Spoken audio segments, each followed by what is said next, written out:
दोस्तों, युद्ध के मैदान में कभी भी कुछ भी स्थायी नहीं होता, न दोस्त और न ही दुश्मन।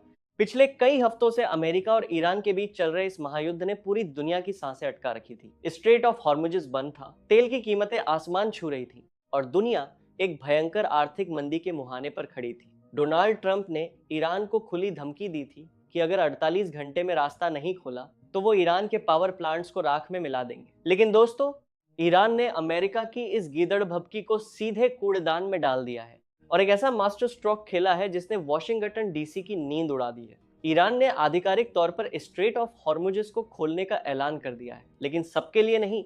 ईरान ने 5 देशों की एक मित्र सूची यानी फ्रेंड लिस्ट जारी की है और गर्व की बात यह है कि इस लिस्ट में सबसे ऊपर नाम है हमारे प्यारे भारत का।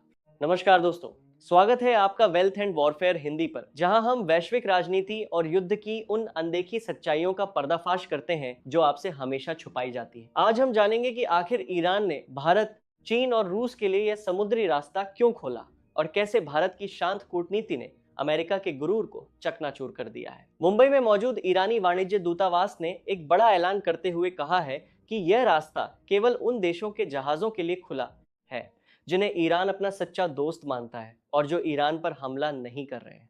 इन 5 भाग्यशाली देशों के नाम हैं भारत, चीन, रूस, इराक और पाकिस्तान। अमेरिका ईरान पर लगातार दबाव बना रहा था कि वो दुनिया के सामने अपनी हार मान ले। व्हाइट हाउस की प्रेस सेक्रेटरी ने यहां तक कह दिया था कि ईरान हार मान ले वरना और खतरनाक हमले होंगे। ट्रंप भी अपनी रैलियों में सीना तान कर कह रहे हैं कि अमेरिका तो है कि हम जीत रहे हैं और ईरान के नेता डर के मारे छुप रहे हैं। लेकिन ईरान के इस एक कदम ने ट्रंप के दावों की हवा निकाल दी है। ईरान ने साफ कर दिया है कि वह अमेरिका के आगे घुटने नहीं टेकेगा, बल्कि वह अपने दोस्तों के साथ मिलकर एक नया आर्थिक ब्लॉक बना रहा है। अमेरिका के मित्र देशों यानी यूरोप और ब्रिटेन के लिए तेल का रास्ता अभी भी पूरी तरह बंद है। इसे कहते हैं बिना गोली चलाए दुश्मन की आर्थिक कमर तोड़ना। जिन दर्शकों को नहीं पता, उन्हें बता दूं कि ये स्ट्रेट ऑफ हॉर्मुज़ आखिर भला क्या है। ये फारस की खाड़ी को ओमान की खाड़ी और अरब सागर से जोड़ने वाला एक बहुत ही संकरा जलमार्ग है, लेकिन इसकी अहमियत इतनी है कि दुनिया का 20% पेट्रोलियम और लगभग 80% कच्चा तेल इसी रास्ते से होकर गुजरता है। अगर ये रास्ता लंबे समय तक बंद रहता तो भारत में पेट्रोल डीजल की कीमतें 150 से 200 रुपए प्रति लीटर तक पहुंच सकती थी। हाहाकार मच जाता।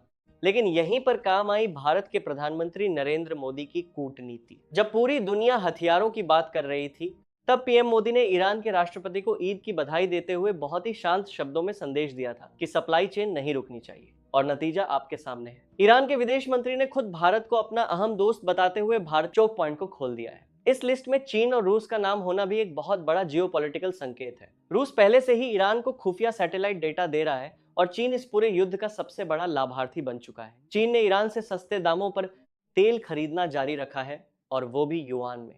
ईरान ने हॉर्मुज़ का रास्ता खोलकर यह सुनिश्चित कर दिया है कि चीनी अर्थव्यवस्था को तेल की कोई कमी ना हो, जबकि अमेरिकी और यूरोपीय अर्थव्यवस्थाएं महंगे तेल की मार से त्राही त्राही कर रही हैं। ट्रंप कहते हैं कि ईरान बातचीत के लिए गिड़गिड़ा रहा है, लेकिन ईरान का रुख एकदम स्पष्ट है कि अमेरिका से कोई बातचीत नहीं हुई है।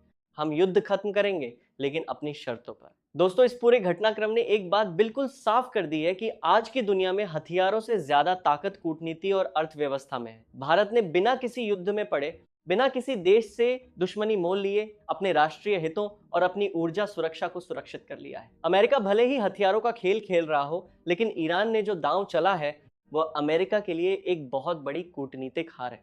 तो दोस्तों, आपका इस बड़ी खबर पर क्या सोचना है? क्या भारत ने ईरान से अपनी दोस्ती निभाकर सही किया? और क्या आपको लगता है कि ईरान सच में अमेरिका के दबाव के आगे झुकेगा या ये युद्ध और भयंकर रूप लेगा? अपनी बेबाक राय नीचे कमेंट बॉक्स में जरूर लिखें। अगर आपको भारत की इस कूटनीतिक जीत का यह विश्लेषण पसंद आया हो तो इस वीडियो को तुरंत लाइक करें और हर भारतीय के साथ शेयर करें। वैश्विक राजनीति और युद्ध की असली इनसाइड स्टोरीज के लिए वेल्थ एंड वॉरफेयर हिंदी को अभी सब्सक्राइब करें। मिलते हैं अगले विस्फोटक विश्लेषण में। तब तक अपना ख्याल रखें। 2 रोज पहले एक देश में सबसे बड़ा बात करेंगे। जय हिंद।